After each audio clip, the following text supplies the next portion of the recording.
Elon Musk's disastrous tenure as Twitter's CEO is only getting, well, more embarrassing. Now, this weekend, he tried to pick a fight with Senator Bernie Sanders and actually got humiliated by the website he overpaid for. Elon's beef with Bernie requires a bit of context, so let's give you that context and then we can get to this battle. Last week, someone was able to impersonate pharmaceutical company Eli Lilly, which is one of the 3 manufacturers and suppliers of insulin in the United States. Now, using a blue check that they bought for just $8, they tweeted the following: "We're excited to announce insulin is free now." Now, this is not the actual Eli Lilly Twitter account, and the actual company with its actual Twitter account had to clear things up by tweeting, "We apologize to those who have been served a misleading message from a fake Lilly account. Our official Twitter account is LilyPad," which, I mean, Eli Lilly and Co is probably a better Twitter handle, but nonetheless, okay, fine, LilyPad, that's them. Now, that did have an impact on their stock value, right? So if you take a look at how their stock performed, you can tell right at the very end right there, you can see the dip that was sparked from the fake Eli Lilly Twitter account tweeting that insulin would be free. Because the one thing investors do not like is the idea of, pharmaceutical drugs being given to ill patients for free.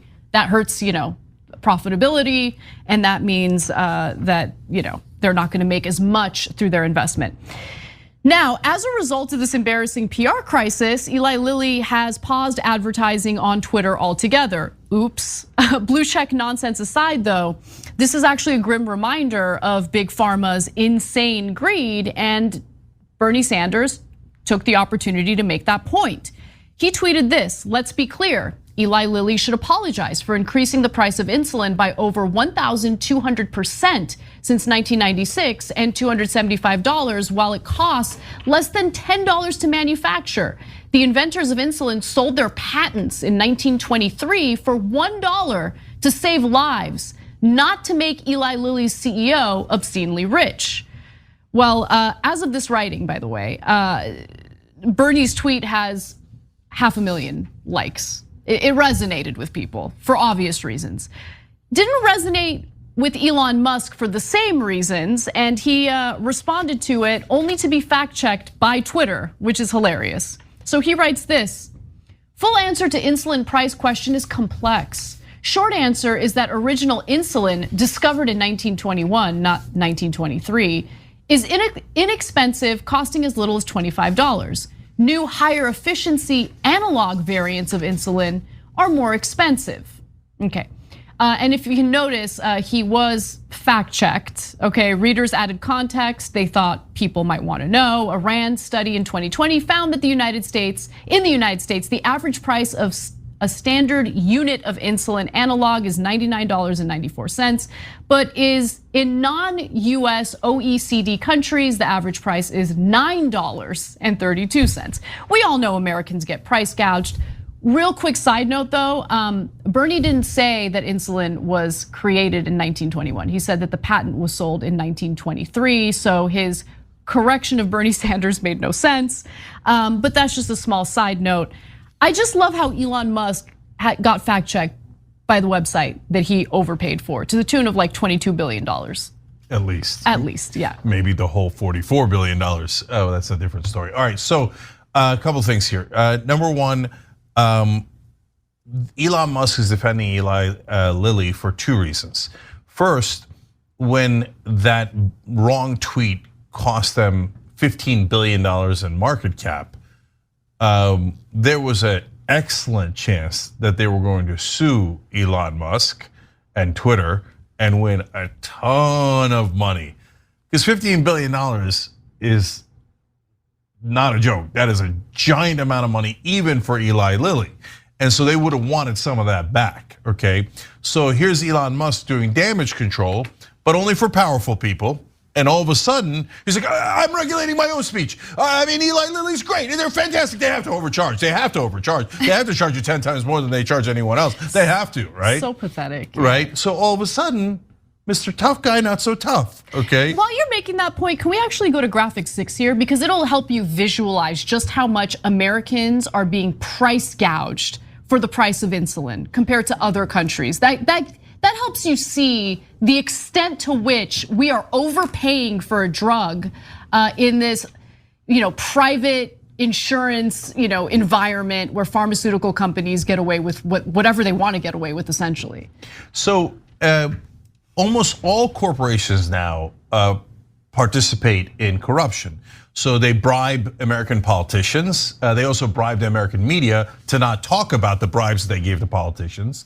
And so that's why you're seeing that enormous disparity. That's not a free market. That's not close to a free market. That the chart you just saw is the exact opposite of capitalism.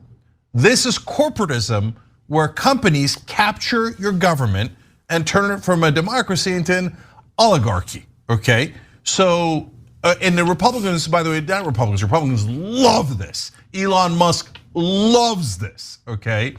But right-wingers, actual voters, hate this, and they call it crony capitalism. Crony capitalism and corporatism, basically the same thing. So, but Elon Musk loves it. It's ironic because in the beginning it was used against him. Auto dealerships sued him in New Jersey, Texas, Virginia, and other places, saying he shouldn't be allowed to, not sued him. They got the government, local state legislatures to pass a law saying that you could only sell through auto dealerships, organized franchise dealerships. And that shut Tesla down in all those states. And so that was government corruption used against Tesla.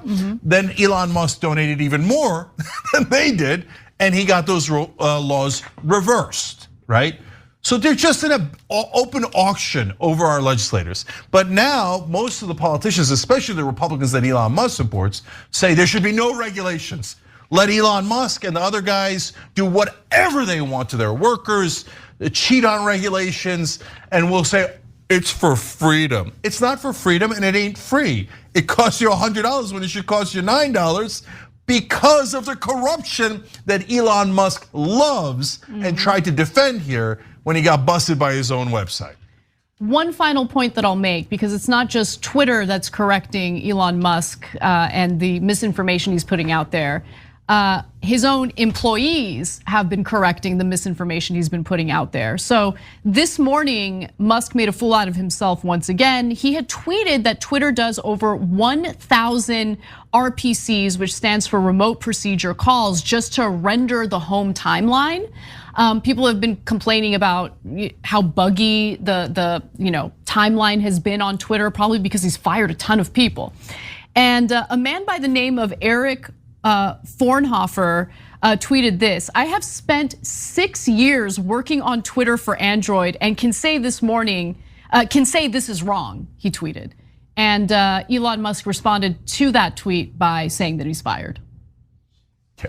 Look, I'm gonna read a comment from a member because it's perfect for what we're just talking about here. Thomas Anakin wrote in on Twitch, Elon was never a genius. He was a savvy businessman who was born with a head start. It's true, his father owned emerald mines. And now that he's a success, isn't even smart enough to keep his ego out of his business to keep making money. 100% true. His ego is so overinflated. He's like, oh, you're working on something important for my company, but you hurt my feelings a little bit. You're fired, right? Bernie Sanders is saying something that's obviously true, but it hurts my feelings. I'm gonna tweet against you, and I'm gonna try, everybody vote for Republicans, okay? Etc. Why? Because Elizabeth Warren hurt my feelings.